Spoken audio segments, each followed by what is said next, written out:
안녕하세요. 소중한 청취자 여러분. 혹시 이런 경험이 있으신가요? 신학교 강의실에서 또는 어떤 목회자의 설교에서 이런 말을 들어보신 적이 말입니다. 요한계시록은 상징일 뿐입니다. 현실과는 무관하죠. 아니면 계시록은 1세기 박해 시대의 문학 작품일 뿐, 실제 종말 예언은 아닙니다. 그 순간 당신의 마음속에는 어떤 느낌이 들었을까요? 안도감이었을까요? 아니면 묘한 불안감이었을까요? 저는 오늘 여러분과 함께 이 질문들을 깊이 탐구해 보고 싶습니다. 과연 요한계시록은 정말 허구일까요? 아니면 우리가 놓치고 있는 더 깊은 진실이 있는 것일까요? 이 여정에서 우리는 역사 속 위대한 신학자들의 목소리도 들어보고 현대 학계의 다양한 관점들도 살펴볼 것입니다. 하지만 무엇보다 중요한 것은 성경 자체가 무엇을 말하고 있는지를 함께 들어보는 것입니다. 제 1장 의혹의 시작 자유주의 신학이라는 파도 상상해 보십시오. 한 젊은 신학생이 있습니다. 그는 어린 시절부터 요한계시록의 웅장한 비전들을 마음에 품고 자랐습니다.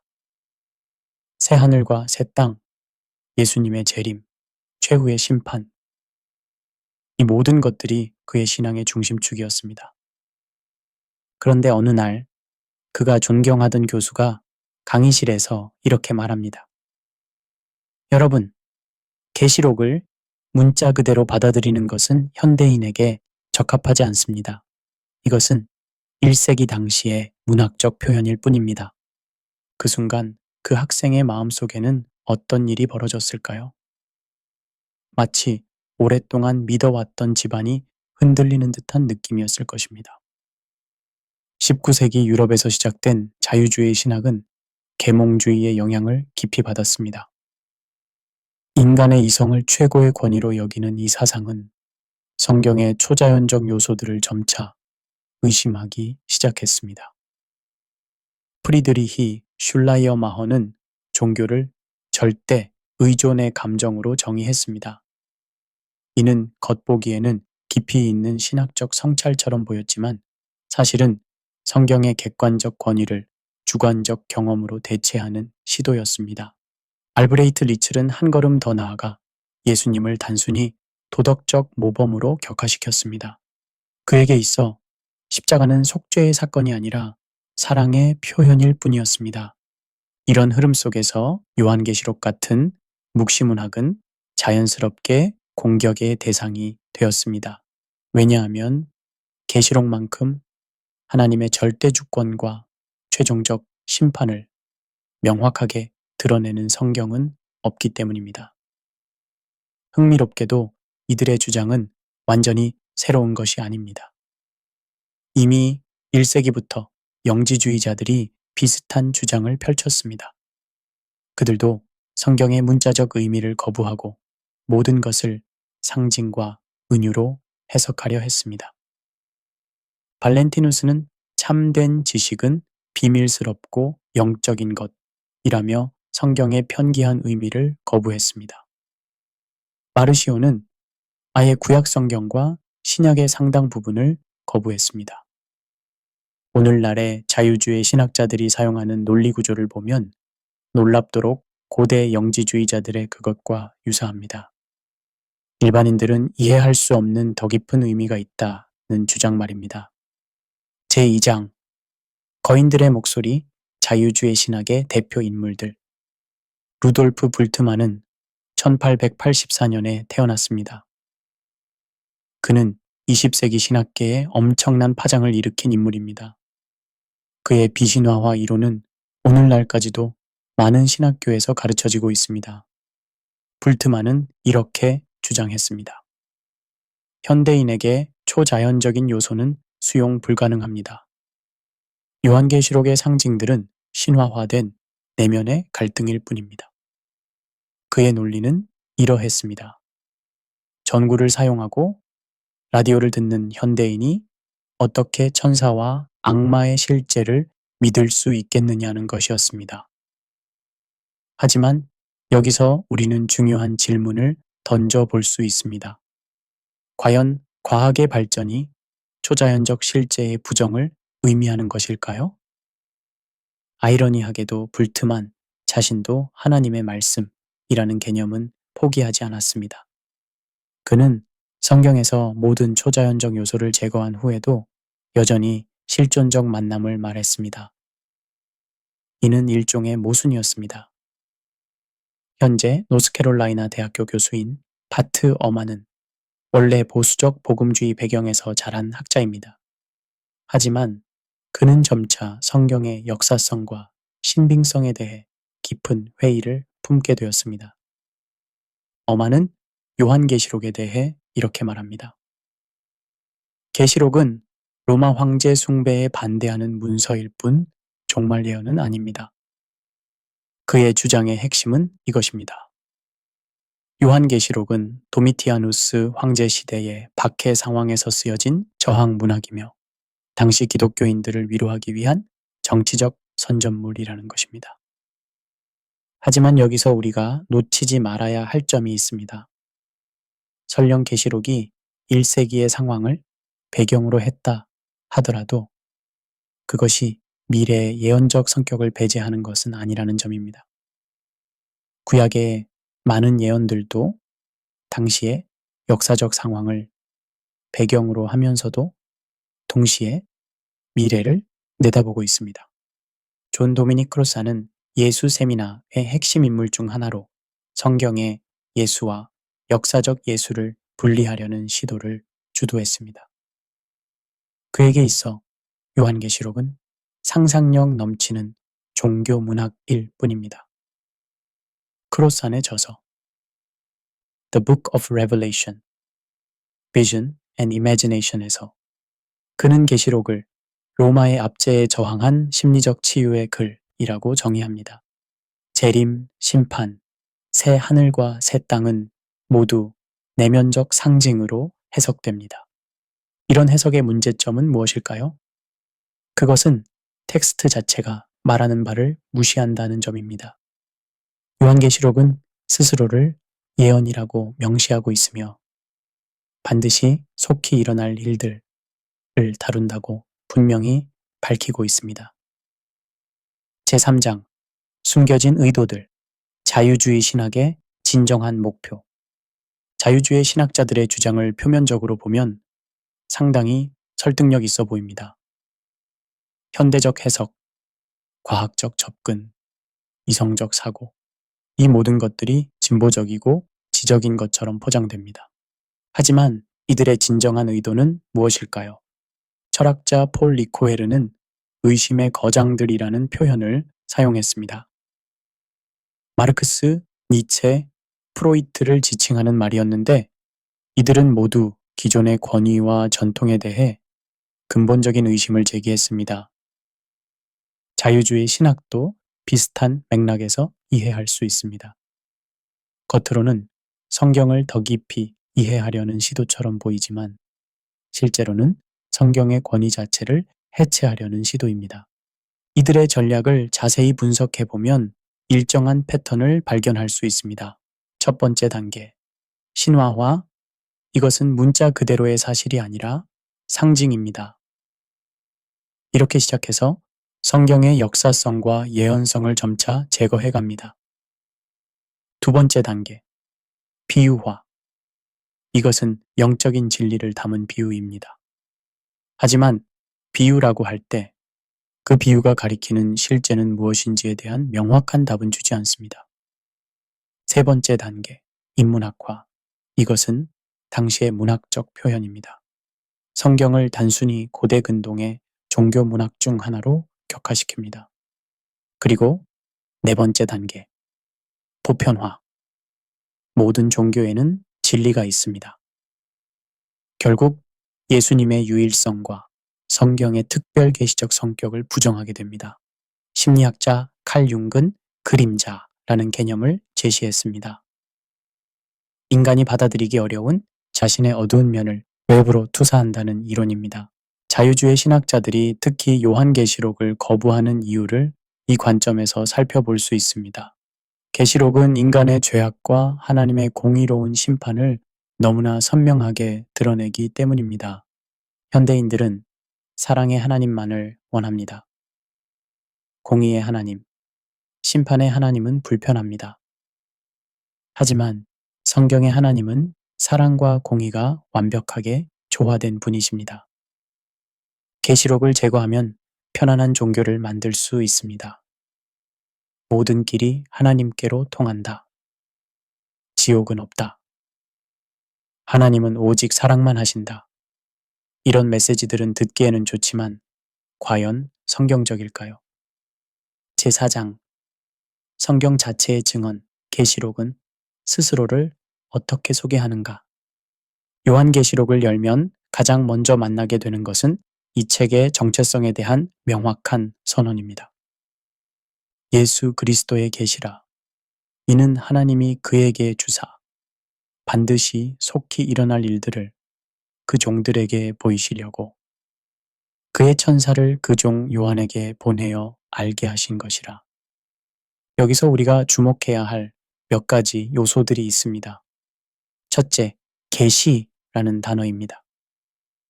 헬라어로 아포칼립시스인데 이는 덮개를 벗기다, 감춰진 것을 드러내다는 의미입니다. 이는 단순한 문학적 상상력이 아니라 하나님께서 직접 보여주시는 것입니다. 둘째, 반드시 속히 일어날 일들이라는 표현입니다. 이는 미래에 대한 구체적인 예언임을 분명히 합니다. 단순한 상징이나 비유가 아니라 실제로 일어날 사건들을 다룬다는 의미입니다. 그리고 셋째, 전달 과정의 명확성입니다. 하나님, 예수 그리스도, 천사, 요한, 독자들. 이는 계시의 객관성과 신뢰성을 보여줍니다. 요한계시록 1장 3절의 약속을 보면 이 예언의 말씀을 읽는 자와 듣는 자들과 그 가운데 기록한 것을 지키는 자는 복이 있나니 때가 가까움이라. 여기서 계시록은 스스로를 예언의 말씀이라고 칭합니다. 예언은 단순한 문학적 표현이 아닙니다. 그것은 하나님의 미래 계획에 대한 미리 보여주심입니다. 또한 지키는 자에게 복을 약속합니다. 만약 계시록이 단순한 상징이라면 무엇을 어떻게 지키라는 것일까요? 이는 계시록의 내용이 실제적이고 구체적임을 시사합니다. 계시록의 마지막 부분인 22장 18절과 19절에서 우리는 매우 엄중한 경고를 만나게 됩니다. 내가 이 두루마리의 예언의 말씀을 듣는 모든 사람에게 증언하노니 만일 누구든지 이것들 외에 더하면 하나님이 이 두루마리에 기록된 재앙들을 그에게 더하실 것이요. 만일 누구든지 이 두루마리의 예언의 말씀에서 제하여 버리면 하나님이 이 두루마리에 기록된 생명나무와 및 거룩한 성의 참여함을 제하여 버리시리라. 이는 계시록의 내용을 추가하거나 삭제하는 것에 대한 하나님의 엄중한 경고입니다. 만약 계시록이 단순한 문학 작품이라면 왜 이런 무서운 경고가 필요할까요? 흥미롭게도 자유주의 신학자들이 하는 일이 바로 이것입니다.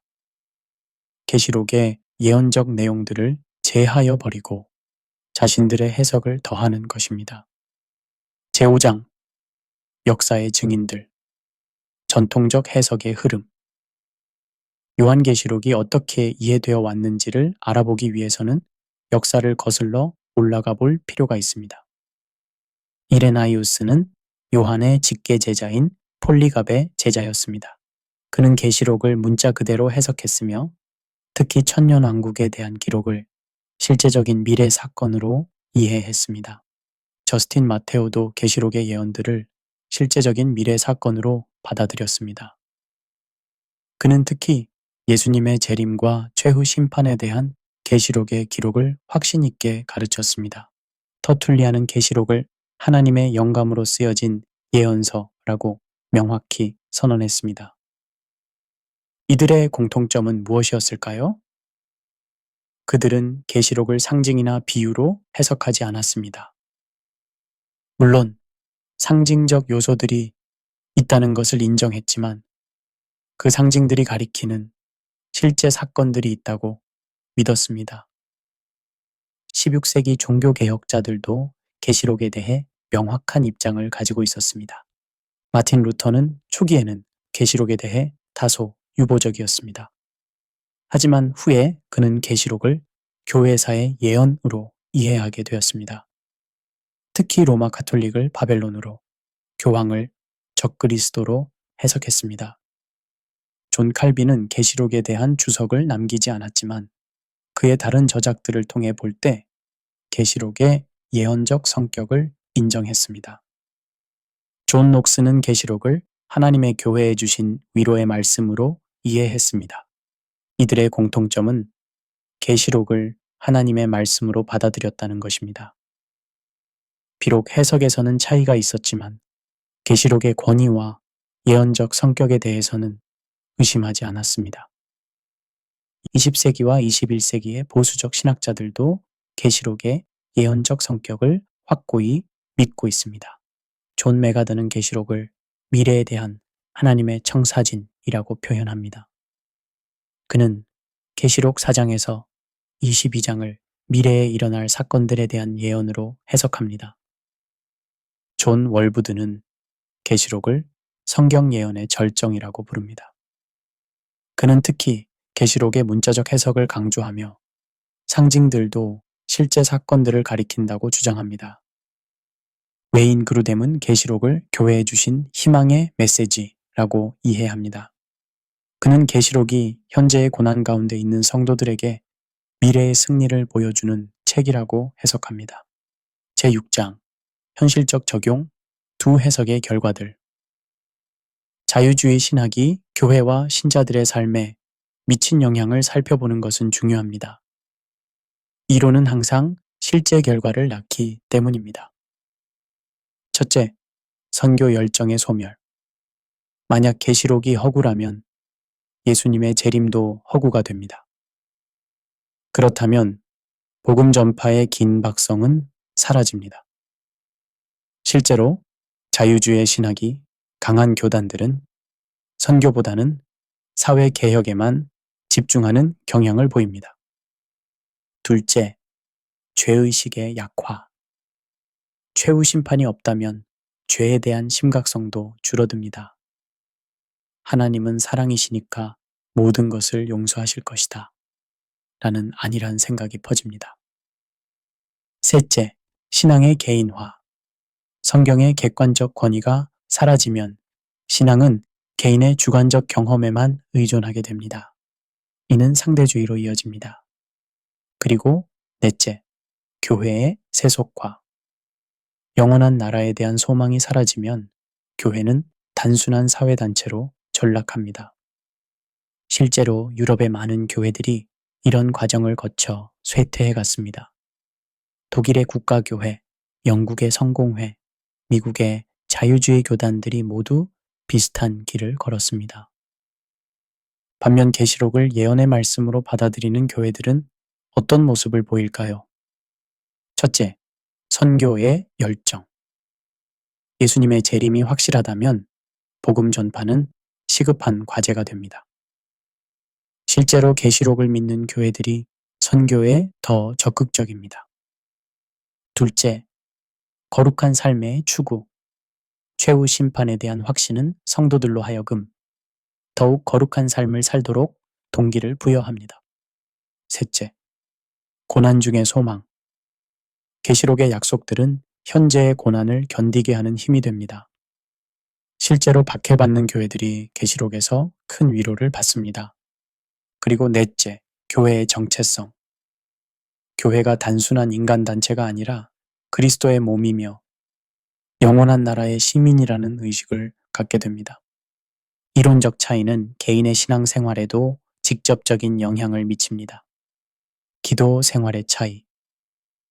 계시록을 믿는 성도는 마라나타, 즉 주여 오시옵소서라는 간절한 기도를 드립니다. 반면 자유주의적 관점에서는 이런 기도가 의미가 없습니다. 성경 읽기의 차이. 계시록을 예언으로 믿는 사람은 성경 전체를 하나님의 말씀으로 받아들입니다. 하지만 자유주의적 관점에서는 성경이 단순한 종교문학이 됩니다. 삶의 우선순위의 차이. 영원한 나라를 믿는 사람은 현세의 것보다 내세의 것을 더 중요하게 여깁니다. 이는 삶의 모든 선택에 영향을 미칩니다. 제7장. 신학적 분석, 해석학의 원리들. 성경을 올바르게 해석하기 위해서는 몇 가지 기본 원칙들이 필요합니다. 이는 성경의 문자 그대로의 의미를 먼저 찾는 방법입니다. 물론 모든 것을 문자 그대로만 해석해야 한다는 뜻은 아닙니다. 하지만 분명한 이유가 없는 한 편기한 의미를 받아들여야 합니다. 첫째, 문법적 역사적 해석법. 요한계시록도 마찬가지입니다. 물론 상징적 표현들이 많이 나타납니다. 하지만 그 상징들이 가리키는 실제가 있다는 것을 부정해서는 안 됩니다. 둘째, 성경으로 성경을 해석하는 원칙. 어려운 구절은 쉬운 구절로, 불분명한 구절은 분명한 구절로 해석해야 합니다. 계시록의 상징들도 구약 성경의 배경을 통해 많이 이해할 수 있습니다. 그리고 셋째, 저자의 의도를 파악하는 원칙. 요한이 계시록을 통해 전달하려고 한 메시지가 무엇인지를 찾아야 합니다. 그는 분명히 미래에 일어날 사건들을 알려주려고 했습니다. 자유주의 신학자들이 자주 범하는 오류 중 하나는 상징과 실제를 대립시키는 것입니다. 그들은 이것은 상징이므로 실제가 아니다 라고 말합니다. 하지만 이는 잘못된 이분법입니다. 상징은 실제를 가리키는 것입니다. 상징이 있다고 해서 실제가 없어지는 것은 아닙니다. 예를 들어 예수님을 어린 양이라고 부르는 것은 상징적 표현입니다. 하지만 그렇다고 해서 예수님의 실제성이 부정되는 것은 아닙니다. 오히려 상징을 통해 예수님의 성품과 사역이 더욱 잘 드러납니다. 계시록의 상징들도 마찬가지입니다. 새 예루살렘, 이 상징적 표현이라고 해서 실제로 새로운 도시가 없다는 뜻은 아닙니다. 오히려 그 상징을 통해 우리가 상상할 수 있는 것보다 훨씬 더 영광스러운 실제가 있음을 보여줍니다. 요한계시록은 묵시문학이라는 특별한 장르로 쓰여졌습니다. 이 장르의 특징을 이해하는 것이 중요합니다. 묵시문학의 특징들은 다음과 같습니다. 1. 환상과 상징의 사용. 2. 미래에 대한 예언. 3. 선악의 대결 구조.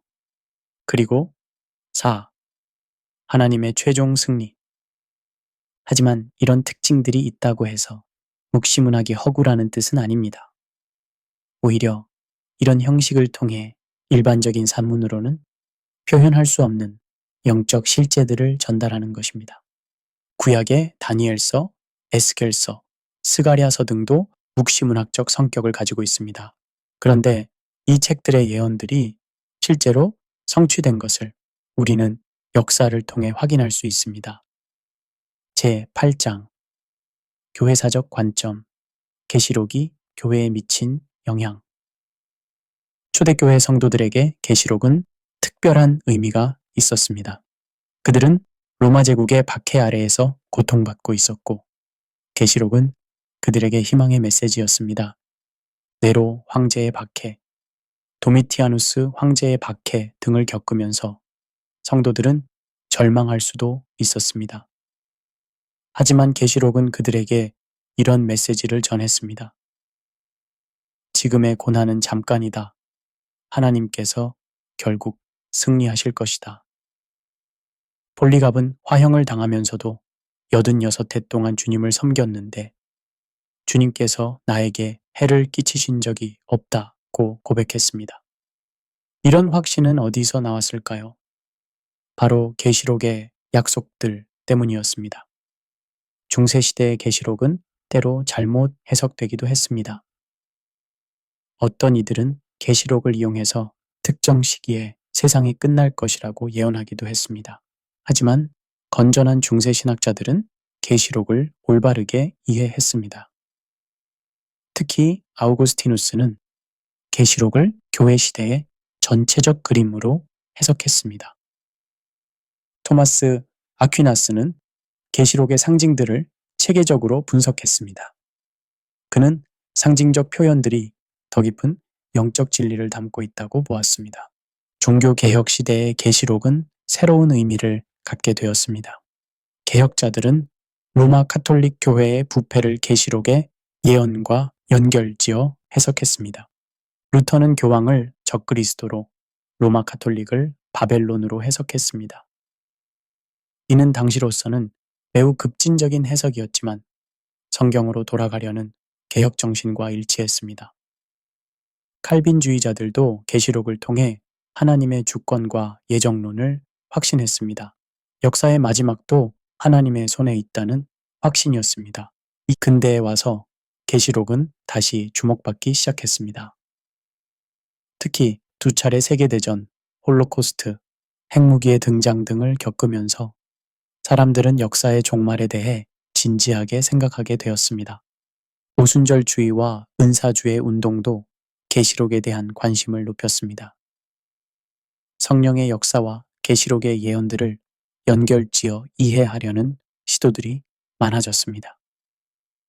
한편으로는 자유주의 신학이 계시록의 권위를 훼손하려는 시도들도 계속되었습니다. 하지만 박해받는 교회들, 특히 중국이나 북한의 지하교회 성도들에게는 계시록이 여전히 큰 위로와 힘의원천이 되고 있습니다. 제9장 실존적 질문들, 계시록이 던지는 근본적 물음들. 인류는 항상 이 질문과 씨름해왔습니다. 역사에는 목적이 있는가? 아니면 단순히 반복되는 순환일 뿐인가? 그리스인들은 역사를 순환으로 이해했습니다.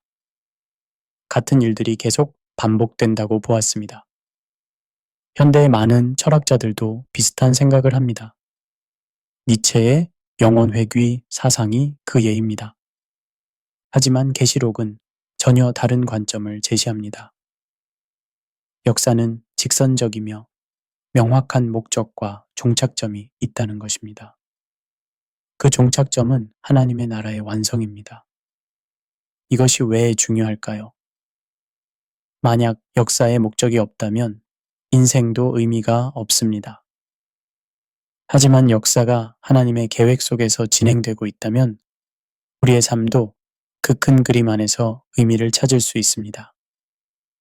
이것은 모든 인간이 피할 수 없는 질문입니다. 죽음으로 모든 것이 끝나는가? 아니면 그 이후에도 무엇인가 계속되는가? 자유주의 신학은 이 질문에 명확한 답을 주지 못합니다. 어떤 이들은 죽음 이후의 일은 아무도 모른다고 말합니다. 어떤 이들은 모든 사람이 결국 구원받을 것이다 라고 주장합니다. 하지만 계시록은 매우 명확합니다. 죽음 이후에는 부활이 있고 심판이 있으며 영원한 상급이나 형벌이 있습니다. 이는 우리가 지금 어떻게 살아야 하는지에 대한 절대적 기준을 제공합니다. 왜 의인이 고난받는가? 왜 악인이 형통한가? 이는 욥의 시대부터 제기되어 온 질문입니다. 자유주의 신학은 이 질문에 만족할 만한 답을 주지 못합니다. 그들은 대개 고난을 성장의 기회나 인격 수양의 과정 정도로 설명합니다. 하지만 계시록은 더 깊은 관점을 제시합니다. 현재의 고난은 미래의 영광과 비교할 수 없을 만큼 가볍다는 것입니다. 또한 모든 고난에는 하나님의 목적이 있으며 결국 선을 이루어 가신다는 확신을 줍니다. 이 세상에는 불의가 가득합니다. 부정부패, 폭력, 착취. 정의로운 재판관이 있다면 왜 이런 일들을 그냥 두고 보시는 걸까요? 인본주의자들은 인간의 노력으로 정의로운 사회를 만들 수 있다고 믿습니다. 하지만 역사는 그것이 불가능함을 보여줍니다. 혁명을 통해 정의를 실현하려 했던 시도들이 오히려 더 큰 불의를 낳는 경우가 많았습니다. 계시록은 궁극적 정의가 하나님의 손에 있다고 말합니다. 지금은 인내의 때이지만 반드시 모든 악이 심판받을 때가 올 것입니다. 이는 현재의 불의에 절망하지 않고 소망을 가질 수 있는 근거를 제공합니다. 제10장 종합적 평가 두 관점의 비교. 자유주의 신학의 문제점 중 하나는 논리적 일관성의 부족입니다. 그들은 성경의 일부는 받아들이면서 다른 부분은 거부합니다. 그런데 그 기준이 무엇인지 명확하지 않습니다. 예를 들어 예수님의 사랑에 대한 가르침은 받아들이면서 심판에 대한 가르침은 거부합니다. 부활에 대한 가르침은 받아들이면서 재림에 대한 가르침은 거부합니다. 이런 선택적 해석은 자의적일 수밖에 없습니다. 반면 전통적 해석은 성경 전체를 하나님의 말씀으로 받아들이려고 노력합니다. 물론 해석에서 어려움이 있을 수 있지만 적어도 일관된 태도를 유지합니다. 어떤 해석이 실제로 사람들의 삶에 더 도움이 될까요? 자유주의적 해석은 겉보기에는 편안해 보입니다. 심판에 대한 두려움이 없고 죄의식도 덜합니다. 하지만 동시에 소망도 약합니다. 명확한 목적이나 의미도 부족합니다. 전통적 해석은 때로 불편할 수 있습니다. 죄에 대한 각성을 요구하고 거룩한 삶을 촉구합니다. 하지만 동시에 확실한 소망과 의미를 제공합니다. 고난 중에도 견딜 수 있는 힘을 줍니다. 역사적으로 보면 계시록을 믿는 교회들이 더 생명력 있고 선교적이었습니다. 박해 상황에서도 더 강인함을 보였습니다. 가장 중요한 기준은 성경 자체가 무엇을 말하는가입니다. 계시록은 스스로를 예언의 말씀이라고 명시합니다. 반드시 속히 일어날 일들을 다룬다고 선언합니다. 그 내용을 더하거나 빼는 것에 대해 엄중한 경고를 합니다. 예수님도 재림에 대해 분명히 말씀하셨습니다. 사도들도 주님의 재림을 확실한 미래 사건으로 가르쳤습니다. 이런 성경적 증거들을 무시하고 계시록을 단순한 문학으로 격화시키는 것은 성경의 권위를 훼손하는 것입니다. 2000년 기독교 역사를 통해 계시록이 어떻게 이해되어 왔는지를 보면 압도적으로 전통적 해석이 주류였습니다. 물론 세부적인 해석에서는 차이가 있었습니다. 전천년설, 후천년설, 무천년설 등의 차이가 있었습니다. 하지만 계시록의 예언적 성격 자체를 부정하는 견해는 매우 소수였습니다. 자유주의적 해석은 19세기 이후에 나타난 비교적 새로운 현상입니다. 그것도 주로 서구의 일부 학계에서만 나타났습니다. 기독교 신앙의 지속성과 일관성을 고려할 때 전통적 해석이 더 신뢰할 만합니다. 에필로그 개인적 성찰과 적용. 사랑하는 청취자 여러분, 이제 우리의 여정이 마무리되어 갑니다. 지금까지 우리는 함께 요한계시록을 둘러싼 논쟁의 핵심을 살펴보았습니다. 한편에는 계시록을 허구나 상징으로 보는 자유주의 신학이 있고, 다른 편에는 계시록을 하나님의 예언의 말씀으로 받아들이는 전통적 신앙이 있습니다. 이제 여러분께 개인적인 질문을 드리고 싶습니다. 당신은 정말로 무엇을 믿고 싶으십니까? 편안하지만 공허한 종교를 원하십니까? 아니면 때로는 도전적이지만 확실한 소망을 주는 신앙을 원하십니까? 계시록을 허구로 받아들인다면 당신은 확실히 더 편안할 것입니다. 심판에 대한 두려움도 없고 거룩한 삶에 대한 부담도 덜 것입니다. 하지만 동시에 확실한 소망도 잃게 됩니다. 죽음 너머의 영광에 대한 기대도 없어집니다. 반대로 계시록을 하나님의 말씀으로 받아들인다면 당신은 때로 불편함을 느낄 수 있습니다. 죄에 대한 각성을 요구받을 것이고 변화된 삶을 살아야 할 것입니다. 하지만 동시에 흔들리지 않는 소망을 얻게 됩니다. 현재의 모든 고난이 미래의 영광 앞에서는 아무것도 아님을 확신하게 됩니다. 저는 여러분이 단순히 지적인 차원에서만 이 문제를 다루지 않기를 바랍니다. 이것은 우리의 존재 전체와 관련된 문제입니다. 만약 계시록이 참이라면 우리는 지금 역사의 마지막 시대를 살고 있습니다. 예수님의 재림이 임박했고 모든 사람은 하나님 앞에서 심판을 받게 될 것입니다. 이것이 참이라면 우리가 지금 무엇을 하며 살아야 할지는 자명합니다. 복음을 전해야 하고 거룩한 삶을 살아야 하며 주님의 재림을 준비해야 합니다.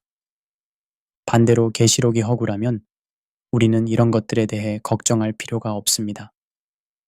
그냥 현재의 삶을 최대한 의미 있게 살면 됩니다. 하지만 증거들을 공정하게 평가해 보시기 바랍니다.